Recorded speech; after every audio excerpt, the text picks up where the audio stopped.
ছোটবেলায় মা খালা কিংবা নানি দাদিদের মুখে ভূতের গল্প শোনেননি এমন মানুষ খুঁজে পাওয়া ভার।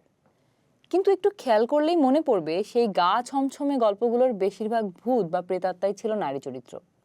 কখনো পেতনি বা কখনো শাকচুন্নি, আবার কখনো শাঁখারি বুড়ি। কিন্তু কখনো কি ভেবে দেখেছেন লোকগাথার এই ভূতগুলো কেন কেবল নারীই হতো? ঠিক এই প্রশ্নটিই নাড়া দিয়েছিল একদল লড়াকু নারীকে। তবে তারা শুধু প্রশ্ন করেই থেমে থাকেননি, হাজার বছরের পুরনো এক লোকশিল্পকে হাতিয়ার করে খুঁজতে বেরিয়েছেন এর উত্তর। কুয়ালালামপুরের ঐতিহাসিক মেরদেকা স্কয়ার। রাতের মৃদু আলোয় চারপাশটা যখন শান্ত, ঠিক তখন একটি সাদা পর্দার পেছনে ব্যস্ত হয়ে উঠলেন একদল নারী। আলো ছায়ার খেলায় পর্দায় একে একে প্রাণ পেতে শুরু করলো পুরনো সব লোকগাথা, ভূত প্রেত আর হারিয়ে যাওয়া স্মৃতির দল। দক্ষিণ পূর্ব এশিয়ার অন্যতম প্রাচীন এবং ঐতিহ্যবাহী গল্প বলা পদ্ধতি শ্যাডো পাপেট্রি বা ছায়াপুতুল নাচকে একবিংশ শতাব্দীর আবহে একদম নতুন এক রূপে মঞ্চে নিয়ে এসেছে সম্পূর্ণ নারীদের এই দল। তাদের নাম ওয়াআং women. Malaysia, Indonesia, Thailand, Myanmar এবং ফিলিপাইনের দক্ষ নারী শিল্পীদের নিয়ে গঠিত হয়েছে এই বহুজাতিক দল।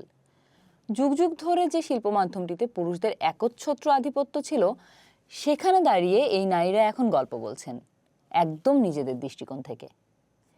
দলের প্রধান পুতুল শিল্পী বা master পাপেটিয়ার Ilya Sumanta.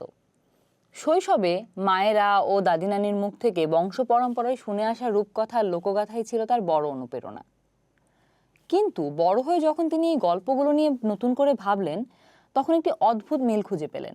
Folk stories that they heard from their mom or their grandmother. আমরা লক্ষ্য করলাম মা নানীদের মুখে শোনা কথাগুলোর বেশিরভাগ জুড়ে রয়েছে নারী ভূত। কিন্তু সব ভূত কেন নারী হবে? ঠিক এই ভাবনা থেকে গল্পগুলোকে আমরা আমাদের নিজেদের জীবনের অভিজ্ঞতা, সমাজ আর লড়াইয়ের সাথে মিলিয়ে দেখার চেষ্টা করেছি। Connected these stories to our own experiences. ইলিয়ার কাছে এই পুতুলগুলো কেবল পর্দার পেছনের কোনো জড় বস্তু বা চরিত্র নয়, বরং নিজের ভেতরের অবদমিত সত্তাকে চেনার এক অনন্য মাধ্যম। তার ভাষায়, আমাদের সবার ভেতরেই একটা অদৃশ্য ছায়া থাকে, ভয় বা দ্বন্দ্ব লুকিয়ে থাকে। পুতুলের মতো একটা প্রাচীন মাধ্যম নিয়ে কাজ করার সময় যখন সেই অন্ধকার দিকগুলোকে ব্যবচ্ছেদ করা হয়, তখন নিজেদের এমন কিছু রূপ উন্মোচিত হয় যা হয়তো আমরা নিজেরাই জানতাম না। জেন্ডার সমতা বা নারীর প্রতিনিধিত্বের লড়াই তো আছেই, তবে ওয়াআং উইমেনের মূল লক্ষ্য এই প্রাচীন ও বিপন্ন শিল্পরূপ ওয়াআং কুলিতকে সমকালের উপযোগী করে বাঁচিয়ে রাখা।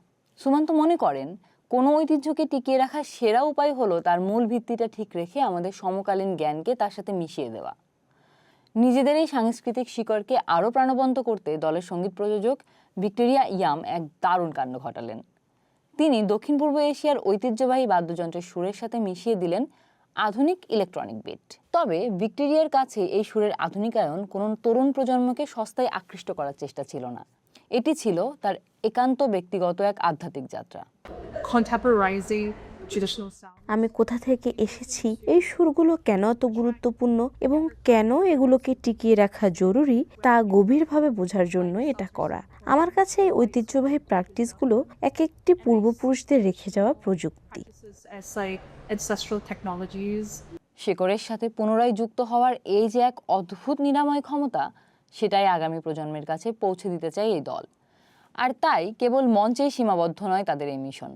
ওয়াআং উইমেন শিশুদের জন্য বিশেষ কর্মশালার আয়োজন করেছে, যেখানে ফেলে দেওয়া ও পুনর্ব্যবহারযোগ্য প্লাস্টিক সামগ্রী দিয়ে শিশুরা খেলার ছলে নিজেদের পুতুল তৈরি করতে শেখে। এভাবেই তারা ঐতিহ্যের সুর বুনে দিচ্ছে ভবিষ্যৎ প্রজন্মের মনে। জাকার্তার গবেষক ও ছায়াপুতুল বিষয়ের প্রভাষক লথিবা রোমানিতা এই উদ্যোগকে দেখেছেন এক বৃহত্তর সামাজিক পরিবর্তন হিসেবে। তার মতে, জাকার্তা বা জাভার প্রথাগত নারী পুতুল শিল্পীদের লড়াইয়ের যে দীর্ঘ ইতিহাস, এই দলের কাজের মধ্যেও ঠিক একই সুর প্রতিধ্বনিত হচ্ছে।